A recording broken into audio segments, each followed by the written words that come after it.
दोस्तों आज मैं जिस ऐप के बारे में आपको बताने जा रहा हूँ उसका नाम है एडोबी लाइटरूम। और ये ऐप जो है ये बहुत ही ज़बरदस्त ऐप है। अगर आप पीसी के ऊपर इस ऐप को इस्तेमाल करते हैं तो इसको आपको परचेस करना होता है। ये काफ़ी अच्छी खासी महंगी ऐप है, लेकिन इसका जो एंड्रॉइड का वर्जन है वो बिल्कुल फ्री में है और आप उसको बिल्कुल फ्री में एंजॉय कर सकते हैं। और ये ऐप जो है मैंने काफ़ी सारी ऐप्स देखी हैं जिनके ज़रिए फ़ोटोज़ वगैरह के कलर कंट्रास्ट वगैरह को बेहतर किया जाता है, लेकिन इससे अच्छी ऐप मुझे और कोई दूसरी नज़र नहीं आई।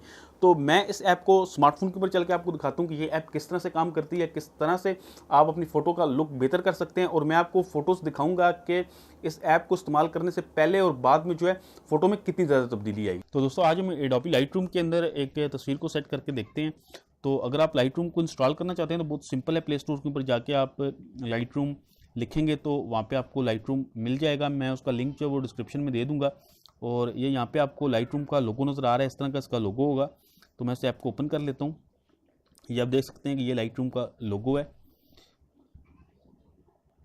तो दोस्तों लाइटरूम को ओपन करने के बाद यहाँ पे आपको फ़ोटोज़ का ऑप्शन मिलता है। ऑल फोटोज़ यहाँ पे आ सकते हैं और यहाँ पे नीचे जो दो ऑप्शन आपको नज़र आ रहे हैं इसमें आप अपनी गैलरी से फ़ोटोज़ वगैरह का इंपोर्ट कर सकते हैं। तो मैं कुछ इस पर बेसिक सेटिंग्स वगैरह करके कुछ तस्वीर को थोड़ा सा बेहतर करता हूँ। बाकी आप इसमें काफ़ी ज़्यादा सेटिंग्स हैं, आप अपने हिसाब से तस्वीर को एडजस्ट कर सकते हैं। तो मैं एक ये तस्वीर लेके इसको थोड़ा सा सेट करता हूँ। तो यहाँ पे आप देख सकते हैं कि नीचे आपको काफ़ी सारे ऑप्शन यहाँ पे नज़र आ रहे हैं, जिसमें ये जो जिसमें ब्लू कलर के आइकन्स आपको नज़र आ रहे हैं, ये आइकन तब इनेबल होते हैं अगर आप इस सॉफ्टवेयर को परचेज़ करते हैं। तो लेकिन ये जो दो तीन ऑप्शन हैं ये इतने यूज़फुल नहीं है।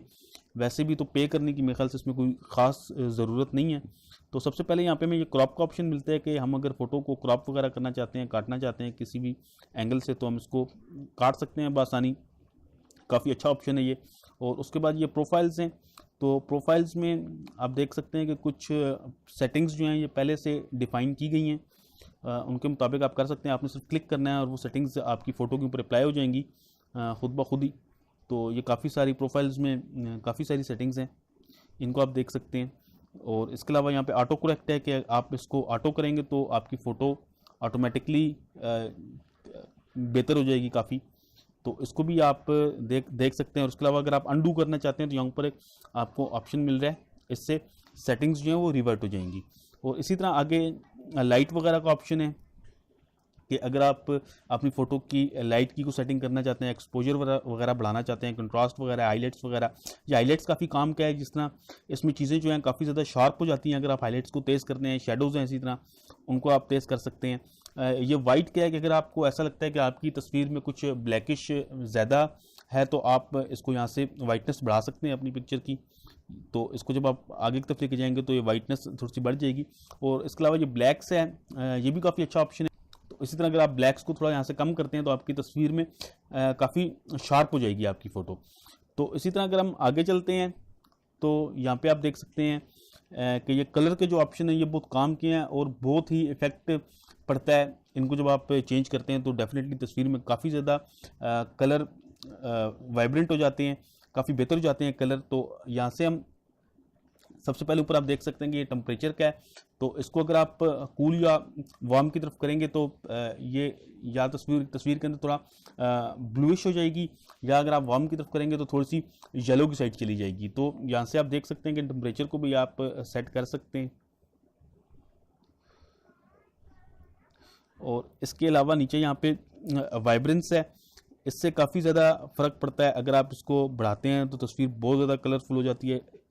यहाँ पे नीचे सेचुरेशन है, सेचुरेशन को भी बढ़ाने से कलर डेफिनेटली काफ़ी ज़्यादा तेज़ होते हैं। तो यहाँ से अगर आप की फ़ोटो पोर्ट्रेट वगैरह है तो आप वाइब्रेंस को ना छेड़ें बल्कि आप सेचुरेशन बढ़ाएं। इससे आपके फेस वगैरह के ऊपर ज़्यादा फ़र्क नहीं पड़ेगा और बैकग्राउंड जो है वो काफ़ी कलरफुल हो जाएगा। और इसी तरह आप आगे मज़ीद ऑप्शंस देख सकते हैं, इसमें मज़ीद भी काफ़ी सारे ऑप्शन हैं। और यहाँ पे आप लास्ट में देख सकते हैं कि आपको कुछ प्रीसेट वगैरह भी मिल सकते हैं जिनको आपने जस्ट क्लिक करना है और आपकी तस्वीर उसके हिसाब से सेट हो जाएगी। तो अगर आप सेटिंग्स वगैरह ज़्यादा नहीं करना चाहते, आप सेटिंग्स वगैरह के बारे में ज़्यादा नहीं जानते, तो यहाँ से आप प्रीसेट्स के ज़रिए भी अपनी तस्वीर को सेट कर सकते हैं।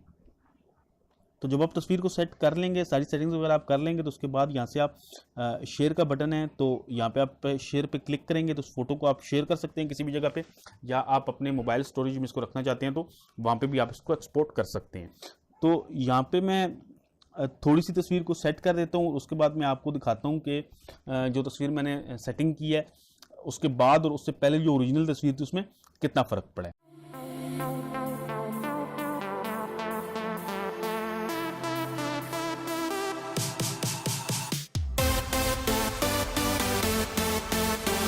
तो दोस्तों उम्मीद करता हूँ कि मेरी वीडियो आपको पसंद आई होगी। अगर आपको मेरी ये वीडियो पसंद आई है तो इसको लाइक कर दीजिए, साथ में अपने दोस्तों के साथ मेरी वीडियोस को शेयर ज़रूर किया कीजिए ताकि उनको भी इस तरह की इन्फॉर्मेशन मिलती रहे। अगर आप ये समझते हैं कि मेरे चैनल को सब्सक्राइब करना चाहिए तो मेरे चैनल IT ग्रिप्स को सब्सक्राइब जरूर कीजिएगा, साथ में बेल आइकन का बटन दबा दें ताकि आपको आने वाली नई वीडियोज़ के नोटिफिकेशन भी मिलते रहें। तो दोस्तों वीडियो देखने का बहुत शुक्रिया। अल्लाह हाफिज़।